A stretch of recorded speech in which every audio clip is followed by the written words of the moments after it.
Pluton, une planète naine glacée située à 5 milliards de kilomètres de la Terre. Hier encore, elle n'était pour les astronomes qu'une petite tache floue.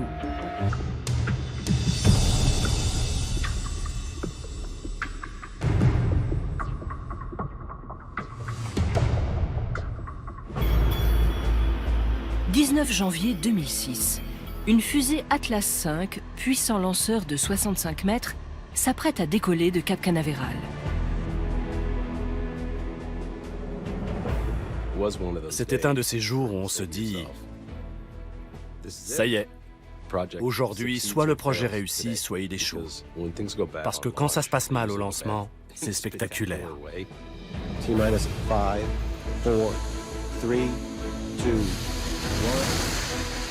We have ignition and liftoff of NASA's New Horizons spacecraft on a voyage to visit the planet Pluto and beyond.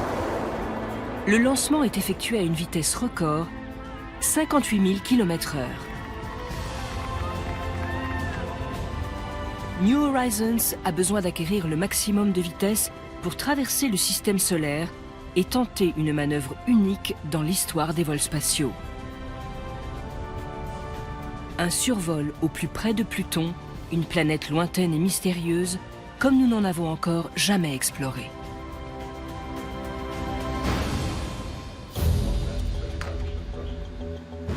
Au laboratoire de physique appliquée Johns Hopkins, l'heure n'est pas encore à la fête pour l'équipe New Horizons.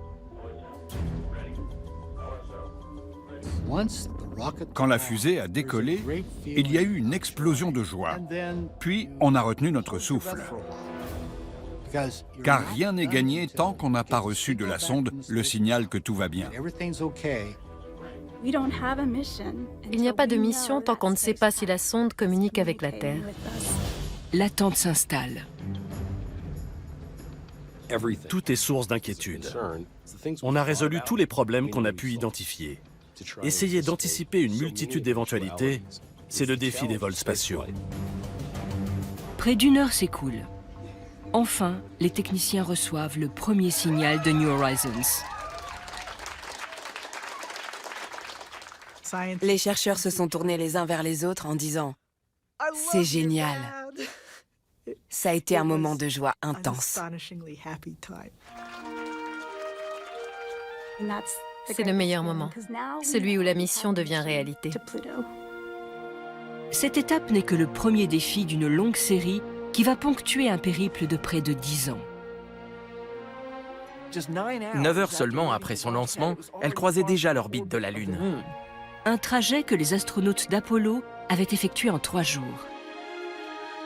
Pourtant, même en voyageant à des dizaines de milliers de kilomètres/heure, New Horizons mettra plus de 9 ans à atteindre sa destination. Elle explorera alors les confins du système solaire à plus de 5 milliards de kilomètres de la Terre, au-delà des planètes que nous connaissons.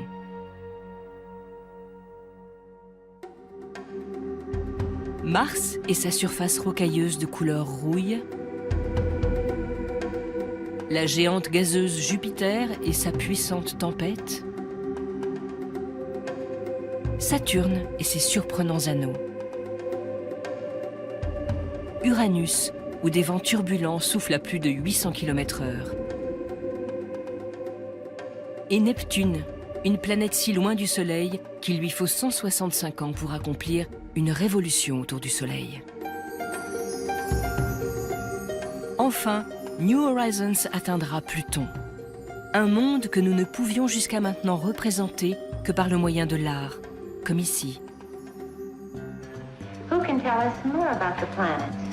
Dans les années 1950, les écoliers apprenaient que notre système solaire comptait 9 planètes, Pluton étant la dernière et la plus isolée. On aimait tous Pluton, cette drôle de planète à l'autre bout du système solaire. On ne retrouve pas le même degré de popularité, le même lien émotionnel, ni le même niveau d'intérêt pour Uranus ou pour Mercure. Pluton captive l'attention des gens. Les anglo-saxons sont particulièrement attachés à Pluton. Sans doute est-ce dû à ce célèbre personnage Disney. Pluton en anglais se dit Pluto. Or, ce chien sympathique a été créé à peu près à l'époque où la planète a été découverte. Au fil des ans, nous avons appris à connaître Pluton. On ne peut pas en dire autant de cette mystérieuse petite planète. En effet, Pluton et ses lunes n'ont été observés qu'à des milliards de kilomètres de distance. Nos meilleures images, une simple tache floue. Le télescope spatial Hubble, l'un de nos instruments d'observation les plus grands et les plus puissants, qui livre des clichés saisissants de galaxies lointaines, ne fournit que ces images pixelisées de Pluton. Car celle-ci n'est pas seulement éloignée, elle est également très petite. Pourtant, malgré cette piètre résolution, ces clichés suggèrent quelque chose de fascinant. Une image générée par ordinateur à partir de ces précieux pixels révèle que Pluton présente une surface étonnamment variée. Les zones claires pourraient correspondre à de vastes étendues de glace. La signature spectrale de la glace est clairement identifiable. On discerne d'autres éléments, mais on ne sait pas exactement de quoi ils sont composés. Une chose est sûre, l'une des rares planètes du système solaire à présenter une surface aussi variée, c'est la Terre. Autre certitude, Pluton possède une atmosphère assez étrange.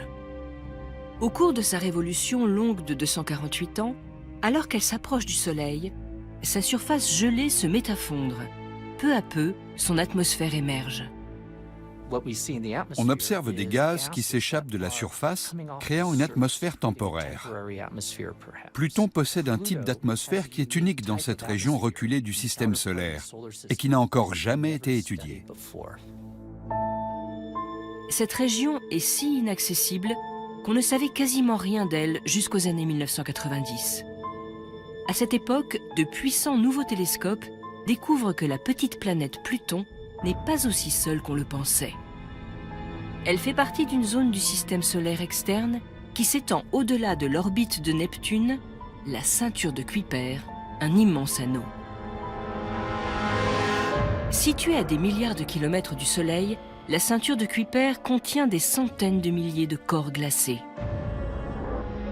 Bien qu'ils ressemblent à des astéroïdes composés de roches et de métal, ces objets cachés aux confins de notre système solaire sont constitués d'un mélange de roches et de glace. Ce sont des vestiges de la naissance du système solaire qui sont restés figés. Les observer, c'est comme analyser des fossiles témoins de l'évolution du système solaire. On ne peut pas dire là on y est déjà allé, car ce n'est pas le cas. On a déjà exploré la région des planètes telluriques, celle des géantes gazeuses. Aujourd'hui, on découvre une toute nouvelle zone du système solaire qui n'avait jamais été visitée.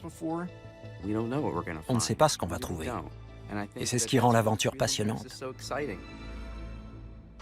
Comment conçoit-on un engin spatial destiné à effectuer un voyage de 5 milliards de kilomètres vers une destination inconnue?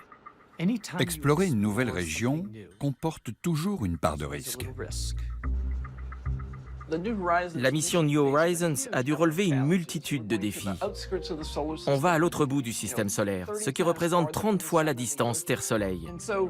Et pour y arriver en un laps de temps raisonnable, on a dû construire la sonde la plus légère possible et l'installer dans la fusée la plus grande possible. On ne pouvait pas utiliser des panneaux solaires car le rayonnement solaire est trop faible. On a donc embarqué une source d'énergie nucléaire. On a un ensemble de 7 instruments pour réaliser différentes mesures. Ils pèsent au total dans les 30 kilos. Ces 7 instruments scientifiques qui, mis ensemble, sont à peine plus gros qu'un piano à queue, portent des noms fantaisistes. Pepsi, SWAP ou encore Rex. 2 d'entre eux ont été baptisés d'après les héros d'une série américaine des années 1950, The Honeymooners, Ralph et Alice. Tous ces instruments vont analyser la surface et la géologie de Pluton et révéler les secrets de sa mystérieuse atmosphère. Dans les années 1980, l'un des meilleurs moyens d'observer l'atmosphère plutonienne était de recourir à cet appareil. Un avion cargo C-141 transportant l'observatoire aéroporté Kuiper.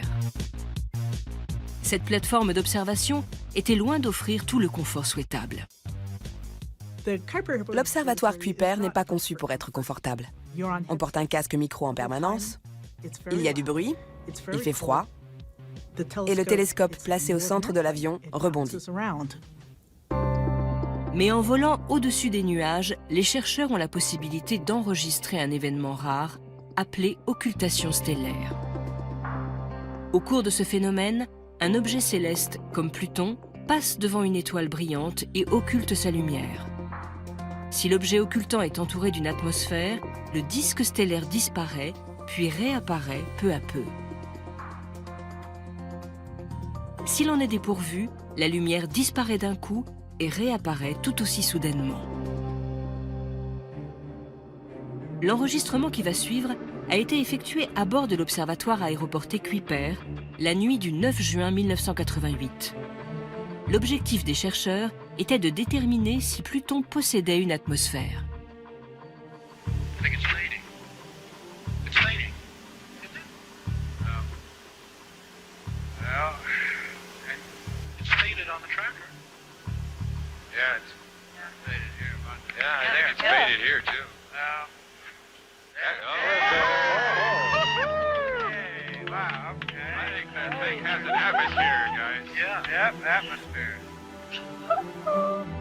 Le halo entourant Pluton s'est lentement atténué, faisant entrer l'équipe dans l'histoire. J'ai eu la chance de faire partie de l'équipe. C'est ce qui a lancé ma carrière d'astronome. Pas mal comme début. Parmi les instruments placés à bord de New Horizons pour étudier l'atmosphère de Pluton, se trouve Alice. Cette maquette est une reproduction à l'échelle d'Alice. Alice est un spectromètre ultraviolet, un télescope qui décompose la lumière en un spectre de couleurs.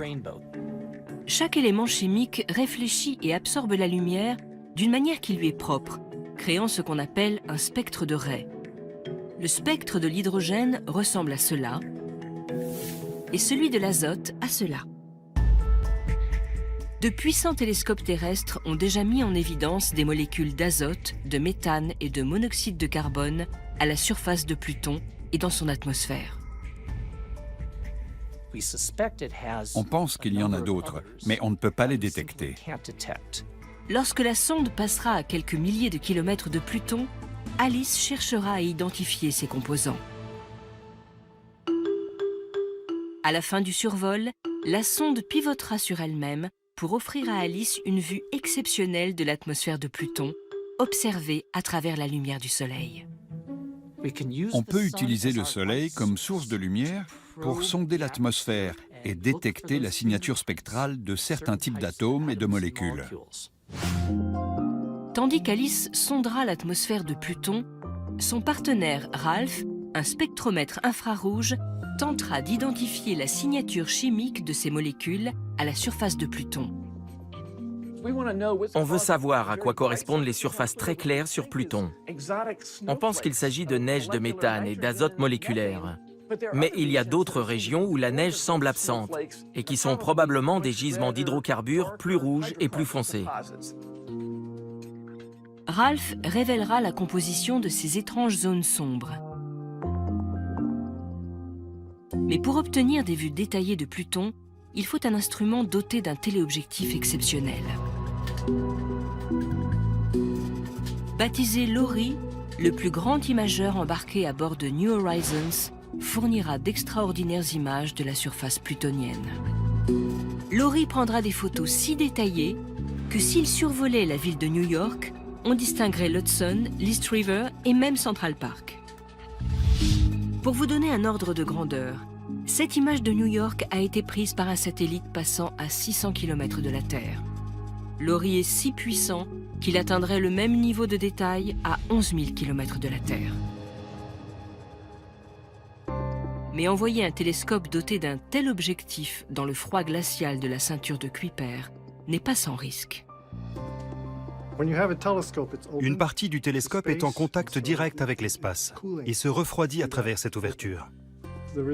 Résultat, une partie de la caméra est froide et l'autre partie est chaude. Ça modifie la forme du télescope et peut dérégler l'optique. Le risque est d'obtenir ce genre d'image. Pour résoudre ce problème, les scientifiques ont recours à un matériau présent dans les gilets pare-balles. Si ces derniers sont aussi résistants, c'est grâce au carbure de silicium. L'ORI est composé d'un carbure de silicium spécial, capable de résister à des variations de température sans se déformer. Il est à la fois très solide et très léger. Toutes sortes de problèmes peuvent se poser. On a essayé de les anticiper et d'élaborer des plans de secours et des plans de secours pour les plans de secours. On a travaillé pendant des années pour préparer la sonde et parer à toute éventualité. Maintenant, il ne reste plus qu'à attendre. Soit ça marche, soit ça ne marche pas.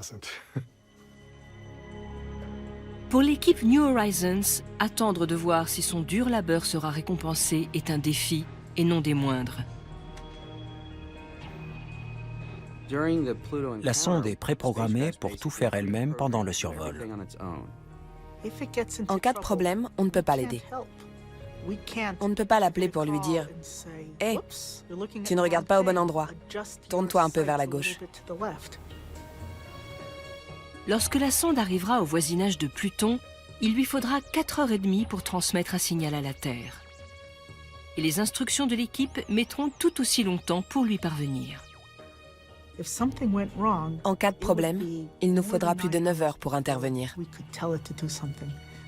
Or, les données scientifiques les plus importantes sont collectées sur une période d'environ 12 heures. Le timing doit être précis. Les commandes sont censées se déclencher à des heures prédéfinies. Si les réglages changent trop, on aura beaucoup d'images de ciel noir et peu de données scientifiques.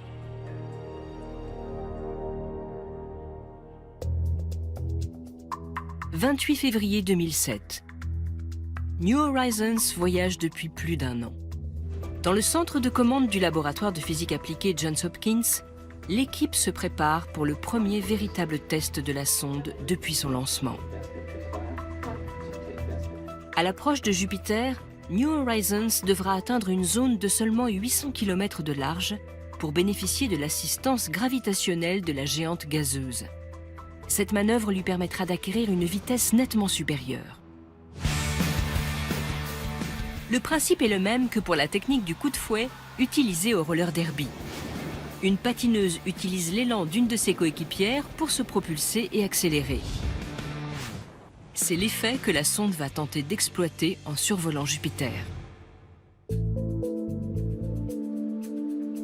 Dans la salle de contrôle, la tension est palpable, en particulier pour la directrice des opérations ou DDO, Alice Bowman. Elle prépare cette manœuvre depuis des années et sait parfaitement quelles seraient les conséquences d'un échec. Si on ne survolait pas Jupiter, ça rallongerait le voyage de plusieurs années. 9 ans, c'est déjà long. Si on rajoute 2 années, ça devient intolérable. L'horloge tourne. Alice Bowman et son équipe attendent que New Horizons envoie les premières données télémétriques. Ces dernières révéleront si la sonde a pu se servir de l'assistance gravitationnelle de Jupiter. Rouge, c'est mauvais. Vert, c'est bon. Gris, on n'a pas de données. Enfin, la sonde se manifeste. PI, this is Mom on Pluto 1. Spacecraft telemetry for all subsystems is nominal. Spacecraft is outward bound from Jupiter and we're on our way to Pluto. All right.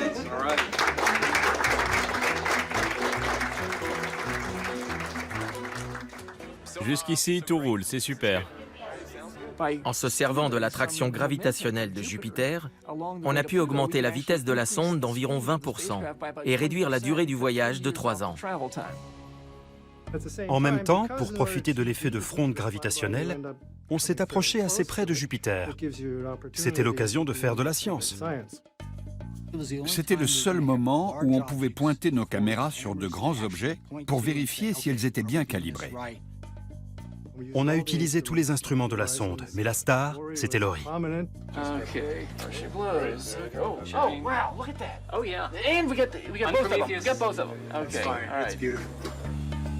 À plus d'1,5 million de kilomètres de distance, Laurie recueille une série d'images de l'éruption d'un volcan sur l'une des lunes de Jupiter, Io. C'était la première fois qu'on réalisait un time-lapse d'un volcan ailleurs que sur la Terre. C'était unique.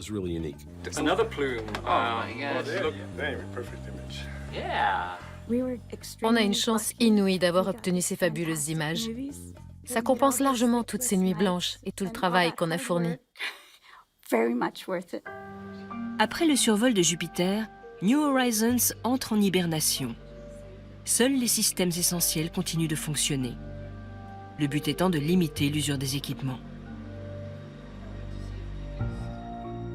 La sonde sera en veille durant la plus grande partie de son long voyage.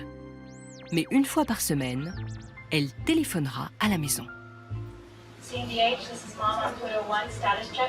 Alice Bowman tient l'équipe informée de l'état de fonctionnement des différents systèmes. Alors que New Horizons progresse à travers l'espace vers la planète la plus isolée et la plus lointaine du système solaire, une révolution bouleverse le monde de l'astronomie. Après avoir été pendant 75 ans la 9e planète du système solaire, Pluton se voit retirer son statut par l'UAI, l'Union astronomique internationale. Pluto was since 1930 a planet. He had stature, he had friends. Could it be the final indignity for the farthest and smallest planet on our solar system? Géantes gazeuses comme Jupiter et Saturne aspirent des quantités massives d'hydrogène et d'hélium, balayant tout sur leur passage. Il paraît plausible que Pluton se soit formé plus près du Soleil et qu'elle ait été repoussée sur une orbite bien plus éloignée à mesure que les planètes majeures grossissaient. Pluton et les autres objets transneptuniens seraient les vestiges de ce processus de formation planétaire. On les désigne parfois sous le nom de planétésimaux, des objets célestes qui, pour une raison ou une autre, ont cessé de grossir. La croissance des planètes naines a été interrompue. Ce sont des embryons planétaires. Et le fait de les étudier, plutôt que d'étudier des objets qui ont atteint une taille bien supérieure, nous permettra de mieux comprendre le processus de formation planétaire.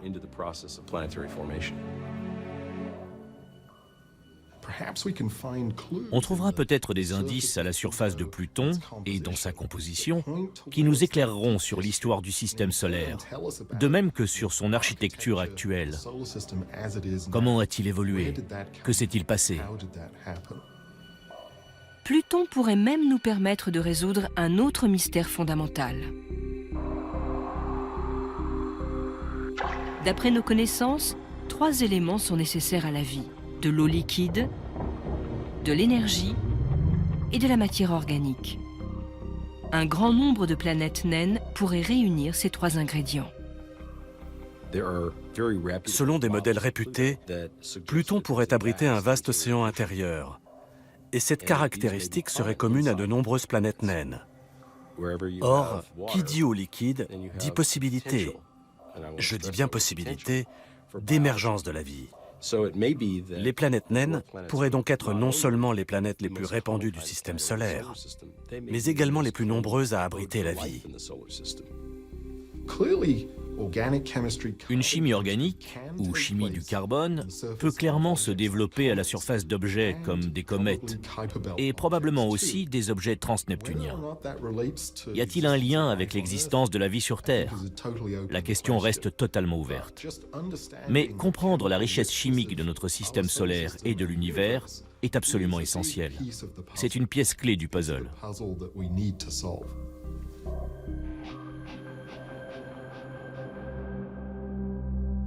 8 juin 2008. New Horizons file dans l'espace depuis plus de 2 ans. Ce jour-là, elle dépasse l'orbite de Saturne. 3 ans plus tard, elle survole Uranus.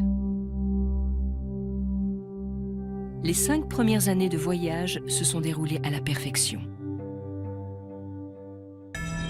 Mais c'est alors qu'un élément impondérable va mettre la mission en péril. Des images prises par le télescope spatial Hubble révèlent que Pluton n'a pas une, ni deux, ni trois, ni quatre, mais bien 5 lunes.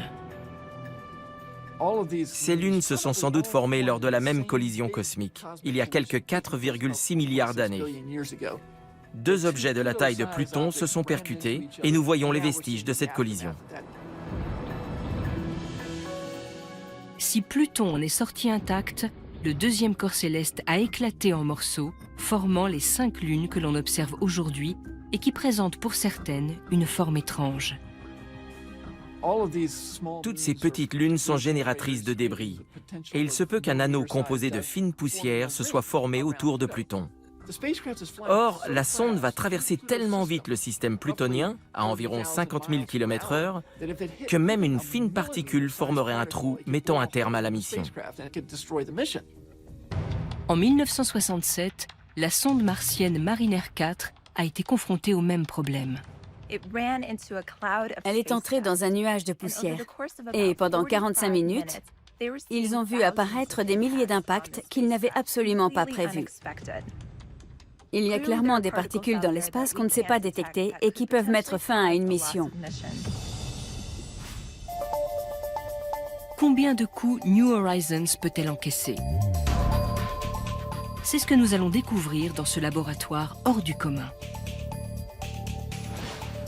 Ce canon de la NASA peut propulser le plus petit des projectiles à plus de 27 000 km/h. Les particules de poussière que New Horizons risque de percuter sont de taille variable. Cela va de la tête d'épingle au grain de sable. Ces petits objets semblent inoffensifs, mais imaginez une tempête de sable où les vents souffleraient si fort que le moindre grain de sable pourrait vous tuer. Le canon est chargé, la salle est évacuée. Ce dispositif est si puissant que le métal est pulvérisé par l'impact. Un projectile est propulsé le long de ce tube de 37 mètres jusqu'à une cible composée des mêmes matériaux que ceux utilisés pour fabriquer la sonde. La première couche est le revêtement thermique en or qui protège New Horizons. La deuxième couche est la paroi de la sonde. La troisième couche, une fine plaque de métal, représente la charge utile, les composants électroniques et les instruments scientifiques. Toute une série de tests est réalisée. De minuscules projectiles frappent la cible à la vitesse de l'éclair.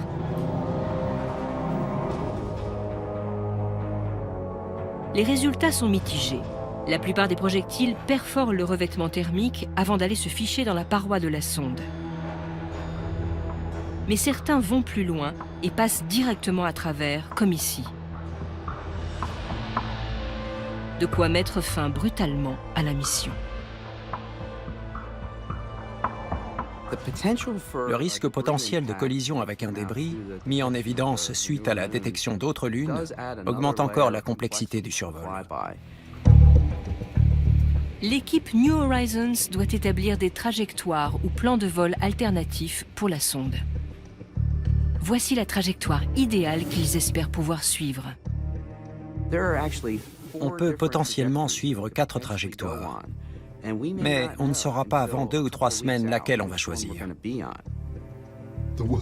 Le pire scénario, ce serait que la sonde entre dans le système, qu'elle commence à prendre des photos, qu'elle soit détruite à cause d'une collision et qu'on ne voit jamais les images. C'est assez angoissant. Je veux voir les résultats. Je suis content de ne pas être la personne qui attend que les données arrivent. À l'approche, on a prévu des observations pour surveiller les débris. Pour nous, ce ne sont plus des lunes, ce sont des risques. C'est marrant comme les choses changent. Il y aura toujours cette petite question lancinante. Est-ce qu'on a réussi? Et quand on va recevoir le premier message de confirmation, tout le monde va pousser un soupir de soulagement. Puis on va se regarder les uns les autres en disant « Je le savais ».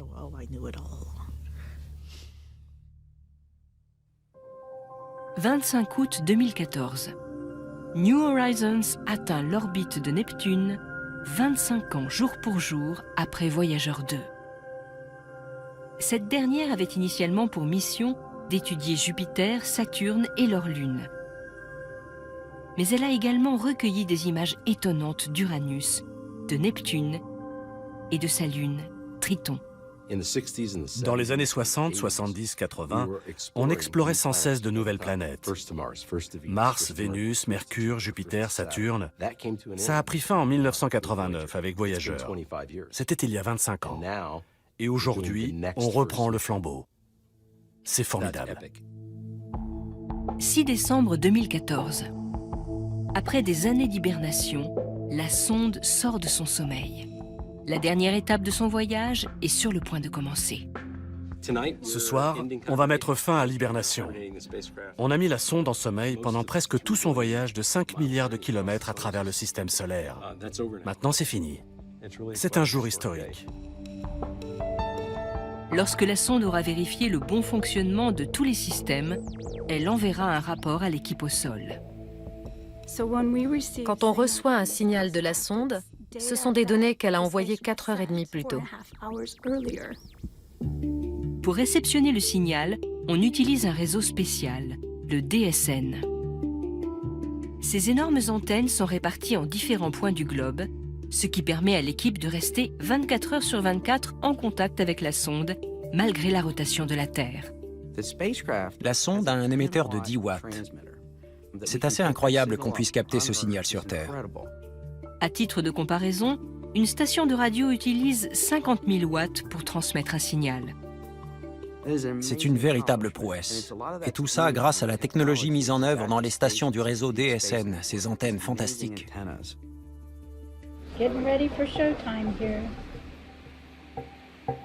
Quelques membres de l'équipe se sont rassemblés dans la salle voisine, prêts à célébrer l'événement.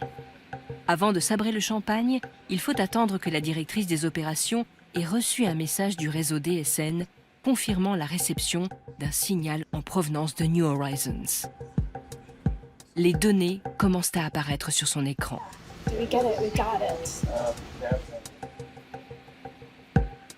Mais avant de se détendre, les membres de l'équipe doivent vérifier que tous les systèmes sont en état de marche. RF model on Pluto 1, status check. RF is green. Power, status. Power system is green. Propulsion, status. Propulsion is green.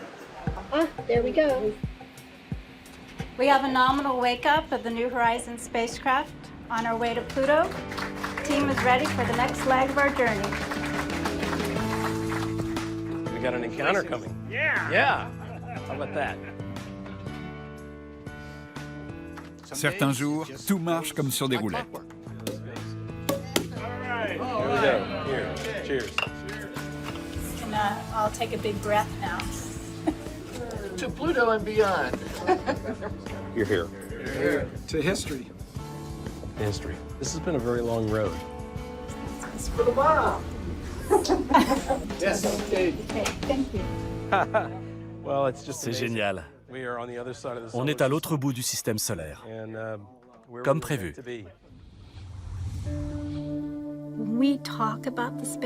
Quand on parle de la sonde, on en parle comme si c'était notre enfant, notre bébé. Quand elle fait quelque chose d'imprévu, on a l'impression d'avoir affaire à une petite terreur de 2 ans. Elle fait partie de la famille. Au fil des ans, des centaines de personnes se sont consacrées à cette mission historique. Pour de nombreux membres de l'équipe, révéler les secrets de Pluton est le défi de leur vie. La mission New Horizons représente une grande partie de ma vie et de celle de mes enfants. Pour eux, recevoir ces données depuis Pluton, c'est énorme. Ils ont attendu ça toute leur vie.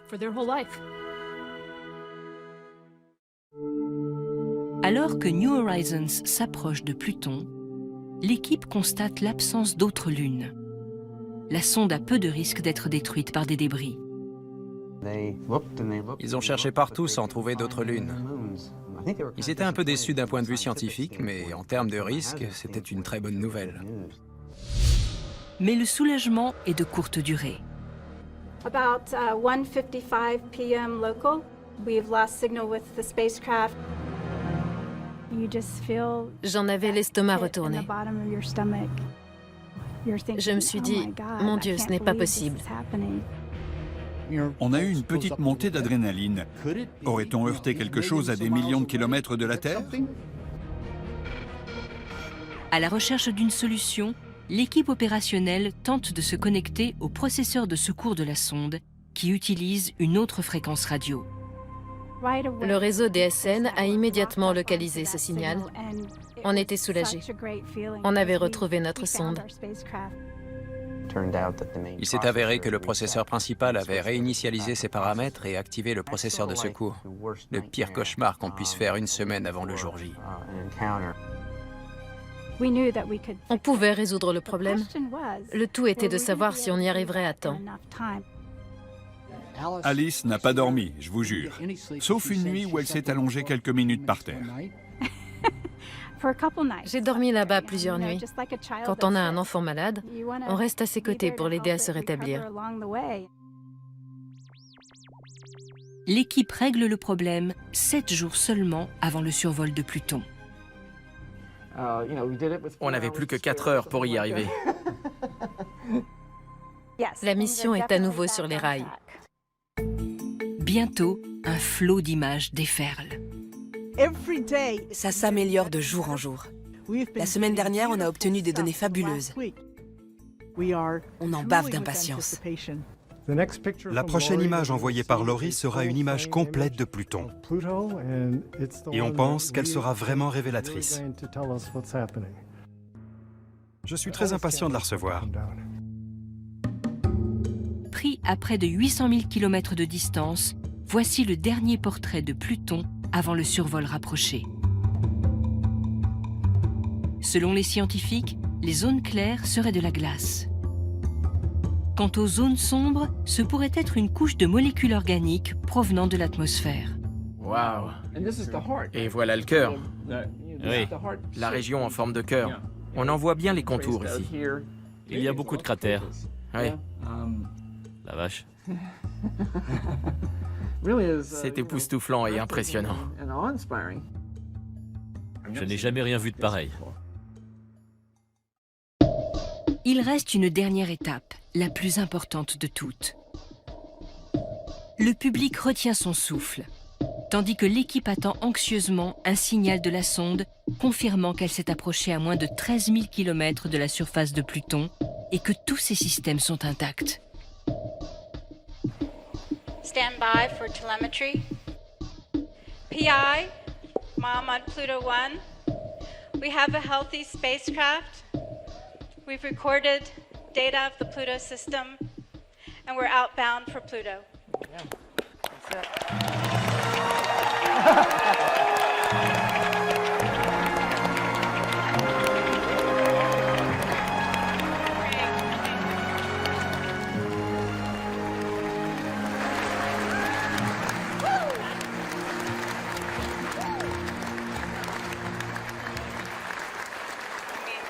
We did it. Soulagée et très contente. Ouais. Chaque compte-rendu d'État était une douce musique à mes oreilles. Qu'est-ce que c'est bon d'entendre ça? Dès le lendemain, la petite sonde, croisant à 5 milliards de kilomètres de la Terre, a commencé à envoyer les premières images en gros plan de Pluton, avec ses montagnes de glace culminant à près de 3350 mètres.